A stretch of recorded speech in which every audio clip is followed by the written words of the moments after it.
the stage, so thank you for having me. So I'm going to talk a little bit about the work of the Norman Lear Center, which was founded in 2000, and I was hired then, so I've been on the complete journey. And our mission is to both study and shape the impact of media on society.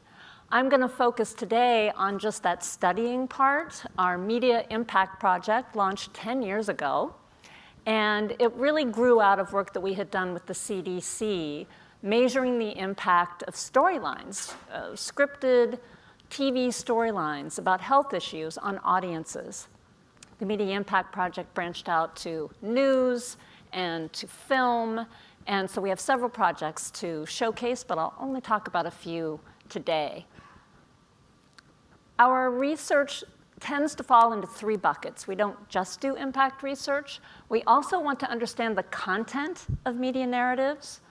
We want to understand the audiences who consume those narratives.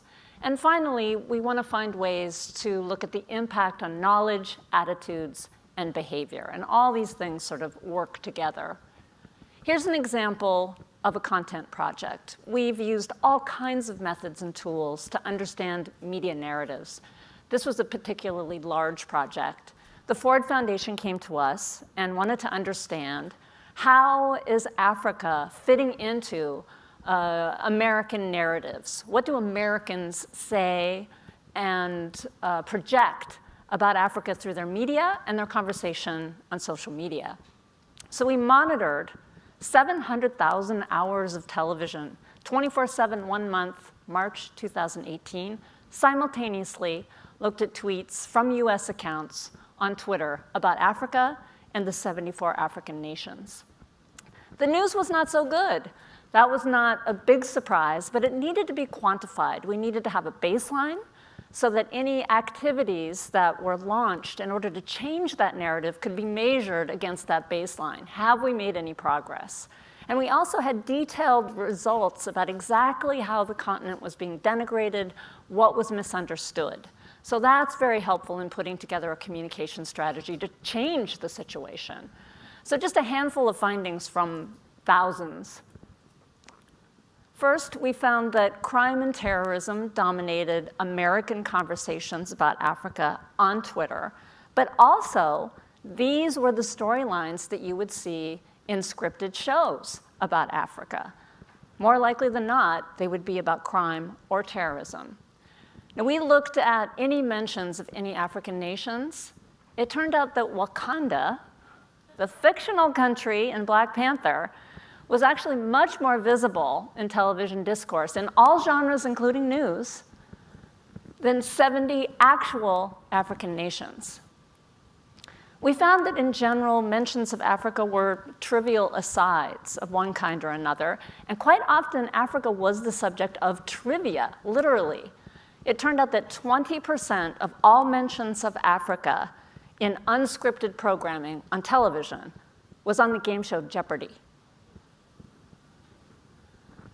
If you want to understand media impact, you have got to understand audiences. And so we have been doing a longitudinal study on American audiences since 2007. And what we do is we look at the really strong correlations between media diets, not just the news people are watching, but entertainment, everything, social media channels, and what they believe about the world, their values. We find very strong correlations. I thought I'd talk about just a handful of findings from our last study. It was in 2018. We did a comparative analysis on our ideological scale to 2008 to see what the shift had been, if any, from 2008 to 2018. Now, what we discovered was that Americans were taking less extreme stances on our 27 hot-button political issues that we were monitoring, that they had moved right on exactly one, which was tax reduction, and they had moved to the left on 8 issues, including environment, technology, public education, guns, marriage, abortion, helping the poor. So this didn't exactly align with the media narrative about an increasingly polarized country, right? We checked with other pollsters, they were coming up with the same results. So think twice when you hear about this narrative and do some research on your own to see if it's actually true.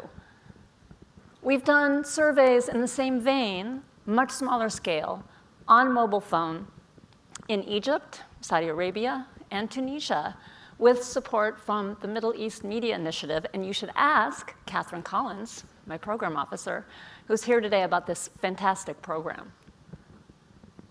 We've worked with a lot of different partners since we worked with the CDC on TV storylines, looking at different ways to measure impact. I'll just mention one project now.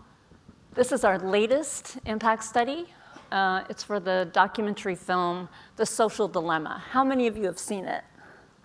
I bet Francis has seen it. Yeah, a lot of people here.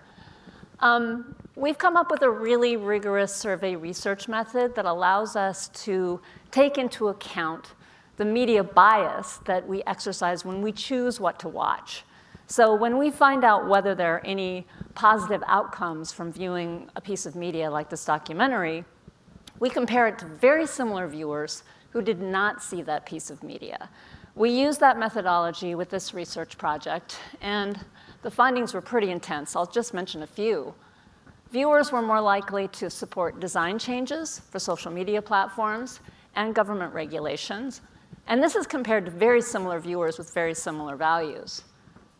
They had taken civic engagement actions because they had seen the film.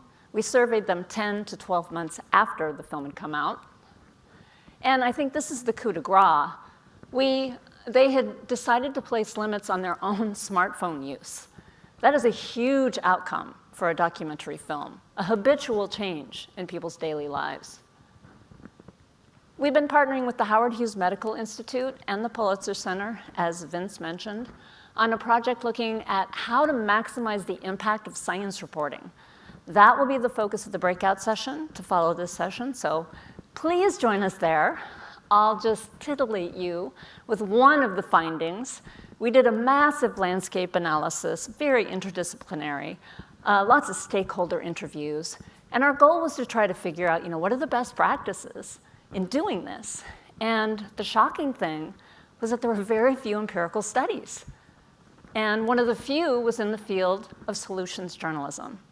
So there are several empirical studies that have found that journalists who use these methods, and some people tend to think that solutions journalism is like advocacy journalism, but that's really a misunderstanding of their principles and guidelines. It's much more investigative journalism. It's explanatory journalism, explaining the how-tos of a problem, presenting a big problem as a mystery to be solved. So in these studies, they found that readers had spent more time on these articles, that they considered them higher quality than articles that did not use these principles, and they reported increased curiosity, optimism, and self-efficacy, which is strongly associated with actual behavior change. So that's just a teaser. There's 9 more best practices you can learn about in our session that Erica Rosenthal will be leading. All right, thank you.